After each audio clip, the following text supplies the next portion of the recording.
ഇന്ന് നമുക്ക് നല്ലൊരു പിടി ഉണ്ടാക്കാം. അതെങ്ങനെയാണെന്ന് നോക്കാവേ. ഞാൻ 1 കപ്പ് മാവ് നല്ലപോലെ തിളച്ച വെള്ളം കുറച്ച് ഉപ്പ് ഇട്ട് ഒഴിച്ച് കുഴച്ച് വെച്ചേക്കുന്നതാണ്. അതിനകത്ത് കുറച്ച് തേങ്ങ മാവിനകത്ത് ഇടാൻ വേണം. 2 ഏലക്ക, 2 ടീസ്പൂൺ പഞ്ചസാരയും കൂടി ഇടണേ. അത് ഈ മാവിനകത്ത് 2 സ്പൂൺ പഞ്ചസാര ഇട്ട് ഈ തേങ്ങയും കൂടി ഇട്ട് നന്നായിട്ടൊന്ന് ഞവിടിയിട്ട് ചെറിയ ഉരുളകളാക്കി എടുക്കണേ. അത് ഞാൻ ഉരുള പിടിച്ചിട്ട് ഞാൻ കാണിച്ചു തരാം. പിന്നെ ഒന്നാം പാല് നമ്മൾ മാറ്റി വെക്കണേ. ഇത് 2-ാം പാലും 3-ാം പാലും കൂടാണ്. ഇതിനകത്താണ് നമ്മൾ ഉരുട്ടിയിട്ട് വേവിക്കുന്നത്. ഇത് കുറച്ച് സ്വീറ്റായിട്ടുള്ള ഒരു പിടിയാണ്. അത് നമുക്ക് ചുമ്മാതെ ഇങ്ങനെ 4 മണിക്കും ഒക്കെ കഴിക്കാൻ പറ്റുന്ന ഒരു സാധനമാണ് കേട്ടോ. മറ്റേ പിടിയും കോഴിയുടെ റെസിപ്പി അല്ല ഇത്. ഇതിനകത്തോട്ട് നമ്മൾ ഒരു 2 സ്പൂണ് പഞ്ചസാര ഇട്ട് കൊടുക്കണേ.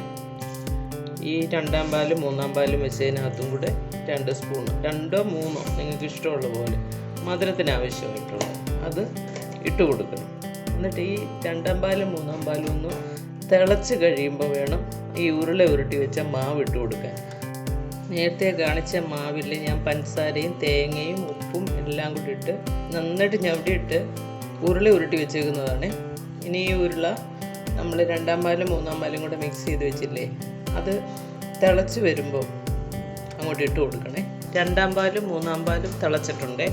ഇനി അതിലേക്ക് നമ്മൾ ആ പൊടിച്ചു വെച്ച ഏലക്ക ഒന്നിട്ട് കൊടുക്കണം.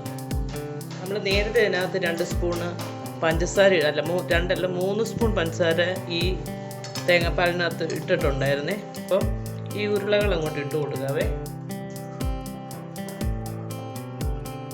ആ ഉരുളകളെല്ലാം നമ്മൾ ഇട്ട് കൊടുത്തിട്ടുണ്ട്. ഇനി ഒരു സ്വല്പം ഉപ്പും കൂടി ഇട്ട് കൊടുക്കാവേ. കുറച്ച് ഉപ്പ് മതി. ഇതിട്ട് കഴിഞ്ഞാൽ ഉടനെ സ്പൂണിട്ട് ഇളക്കരുത്. ഒരു സ്വല്പം കഴിഞ്ഞേ ഇളക്കാവുള്ളൂ, അല്ലെങ്കിൽ ഈ ഉരുള ഇങ്ങനെ പൊടിഞ്ഞു പോകാൻ സാധ്യതയുണ്ട് കേട്ടോ. നമുക്ക് 2 മിനിറ്റ് കഴിഞ്ഞ് നമുക്ക് ചെറുതായിട്ടൊന്ന് ഇളക്കി നോക്കാവേ. ഒരു 5 മിനിറ്റ് ഇത് തിളച്ചായിരുന്നേ. അപ്പം നമുക്ക് മധുരമൊക്കെ നമ്മുടെ ആവശ്യത്തിനുള്ള മധുരം ഉണ്ടോ എന്ന് നോക്കണം. മധുരം ഇല്ല എന്നുണ്ടെങ്കിൽ ഒരു സ്വല്പം കൂടെ മധുരം ഇട്ട് കൊടുക്കുക. അതൊക്കെ നമ്മുടെ ആവശ്യത്തിന് ഉപയോഗിക്കാം കേട്ടോ. ചെറുതായിട്ട് 4-5 മിനിറ്റ് കഴിയുമ്പോൾ ചെറുതായിട്ടൊന്ന് അനക്കി കൊടുക്കാം. നമ്മൾ ഇടുന്ന ഉടനെ തന്നെ ഇളക്കി കഴിഞ്ഞാൽ അതെല്ലാം ഉരുളകളെല്ലാം പൊട്ടിപ്പോകാൻ സാധ്യതയുണ്ട്. സ്വല്പം കൂടെ മധുരം നമുക്ക് ചേർത്ത് കൊടുക്കാം. കുറച്ചുകൂടെ ഇതൊരു മധുരമുള്ള ഒരു പിടിയാണ്, അതുകൊണ്ടാണ് നമ്മൾ കുറച്ചുകൂടെ ഇട്ട് കൊടുക്കുന്നത്. ഈ കുറച്ച് നേരം കൂടെ ഒന്ന് വെക്കാം. ഒരു 5 മിനിറ്റ് കൂടെ നമുക്ക് ഇതുപോലെ കുക്ക് ചെയ്യണം കേട്ടോ. ഒരു 5 മിനിറ്റും കൂടെ ആയി നമ്മളത് കുക്ക് ചെയ്യാൻ തുടങ്ങിയിട്ട്. ഇപ്പോൾ മൊത്തം ഒരു 10 മിനിറ്റ് ആയിട്ടുണ്ട്. ഇപ്പോൾ ഇതൊക്കെ തുറന്ന് നോക്കാം. ചെറുതായിട്ടൊന്ന് ഇളക്കി കൊടുക്കുക. ഉരുളകളൊന്നും പൊട്ടിയിട്ടുമില്ല, ഒന്നും ഒട്ടിയും പിടിച്ചിട്ടില്ല കേട്ടോ. ഇങ്ങനെ വേണം ചെയ്യാൻ.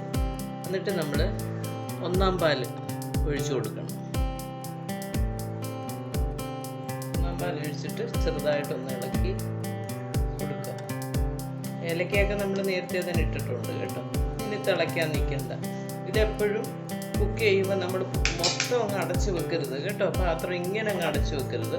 ഇങ്ങനെ അടച്ചു വെച്ചാൽ തിളച്ച് തൂവും. തേങ്ങാപ്പാലായത് കാരണമേ ചെറുതായിട്ട് ഇങ്ങനെ ഇങ്ങനെ വെച്ച് തിളച്ച് കഴിയുമ്പോൾ സിമ്മിൽ പിന്നെ വെച്ച് കുക്ക് ചെയ്യാവുള്ള ഒരു 10 മിനിറ്റ്. എന്നിട്ട് ഇത് റെഡിയാവും.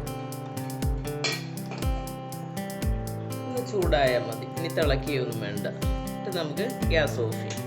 ഇതിലേക്ക് നമ്മൾ കുറച്ച് പശുവിൻ്റെ നെയ്യും കൂടെ ഒഴിച്ചു കൊടുക്കും. അത് ആവശ്യമുണ്ടെങ്കിൽ മതി, ഓരോരുത്തരുടെ ഇഷ്ടം അതൊക്കെ കേട്ടോ. ഞാൻ ഇതിനകത്ത് 1 സ്പൂൺ ഒഴിച്ചു കൊടുക്കുന്നുണ്ട്. ഇതും കൂടെ ഒഴിച്ചു കൊടുക്കുമ്പോൾ നല്ല ടേസ്റ്റ് ആയിരിക്കും.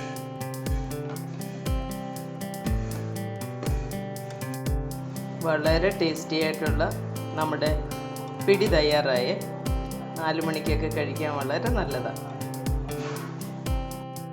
ഇതെല്ലാവരും ഒന്ന് ട്രൈ ചെയ്ത് നോക്ക്. നിങ്ങൾക്ക് എല്ലാവർക്കും ഇഷ്ടപ്പെടും. Thank you.